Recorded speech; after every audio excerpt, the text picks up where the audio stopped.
Welcome to the Get Published podcast, sponsored by Brodie Consulting Group.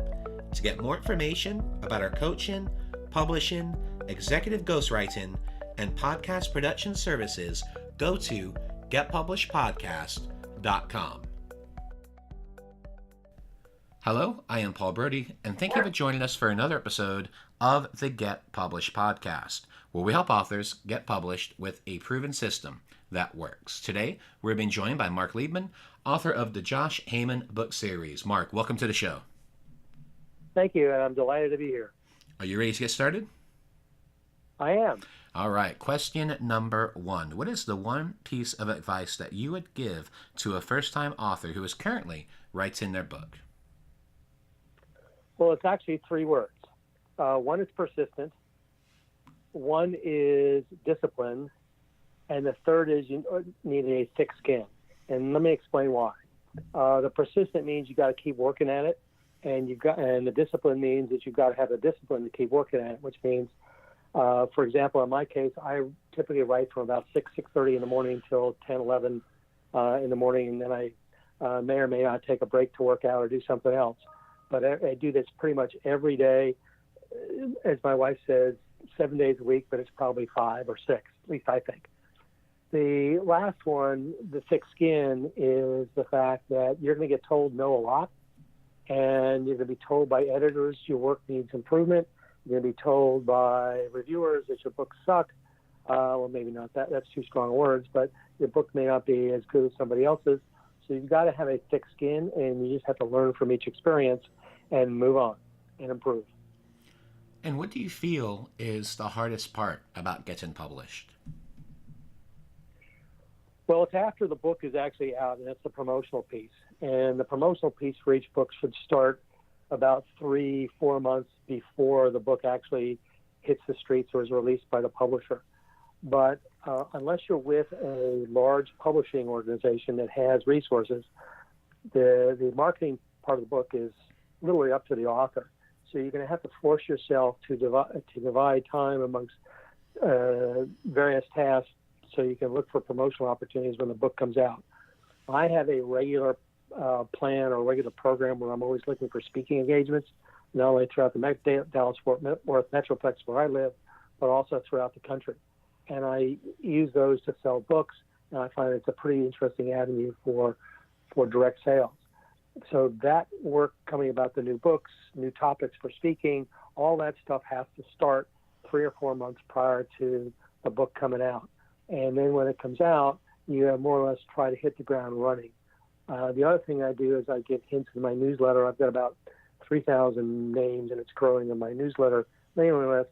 So I start teasing them about 6 months out once the book is under contract with, this is coming, blah, blah, blah, blah. And hopefully it leads to sales right after the book is released. And with the publicity side is by far and away the hardest. Yeah, and I was just going to ask you, so your books have gone through a traditional publisher, is that correct? Correct. I'm with a small independent publisher by the name of Penmore Press, and they don't have the resources of a Doubleday or Random House. So pretty much once the book is available or is released in both electronic and soft copy, I'm on my own. They have some resources that they do and they provide, but not a whole lot.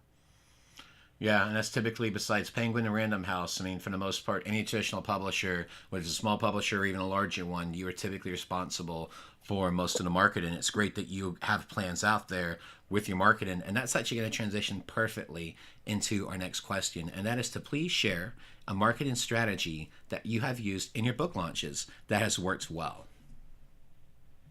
Okay, so let me start at the beginning of what I do, because the strategy for each book is pretty much the same, but it varies probably 10 or 15%.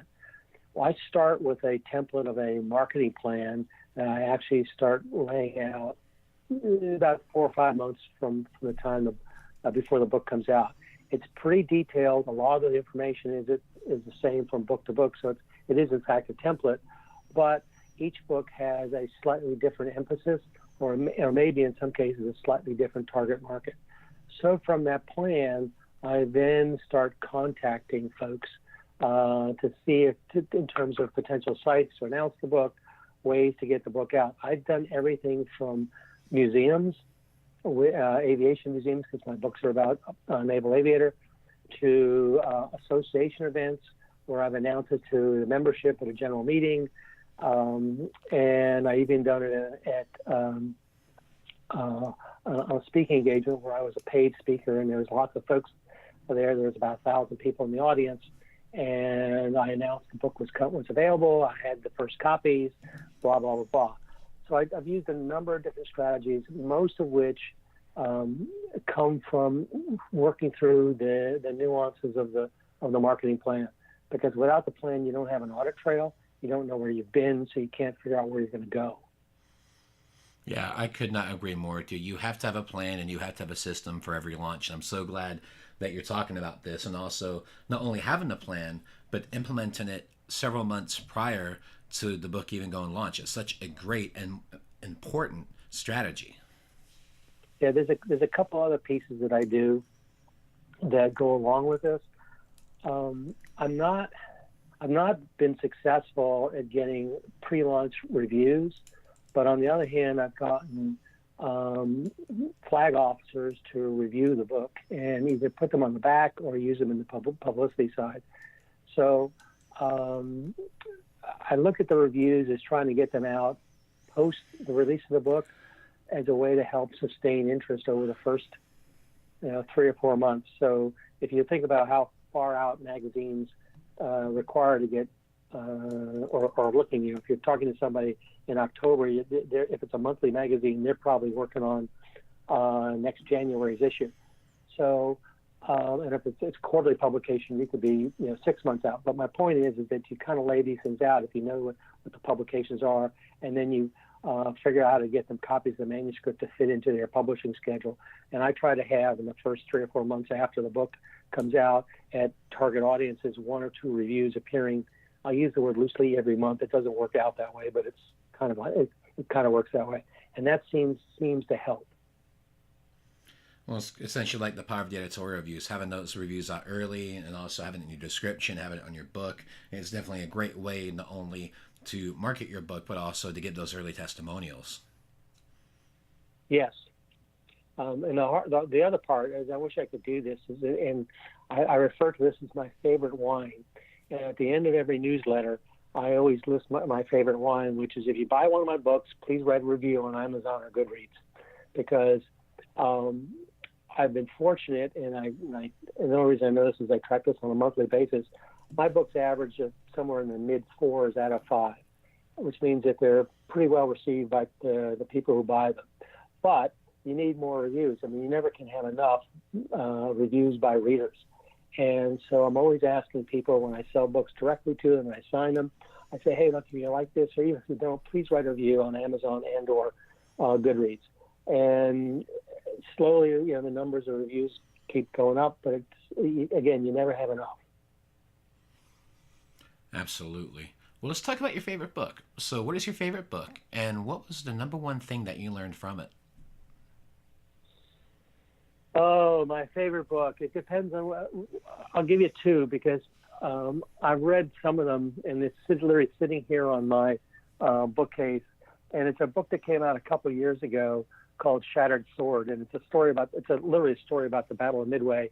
And without getting too much into what it is or was, or is, I guess, is that it takes a look at the battle from the perspective of Japanese carrier operating doctrine versus U.S. carrier operating doctrine, and how that affected the battle, and ultimately led to the U.S. winning the battle.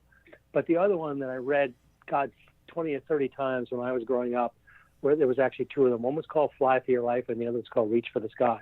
Both were about British aces during World War II, and I learned a lot about dedication, commitment, and all that kind of good stuff.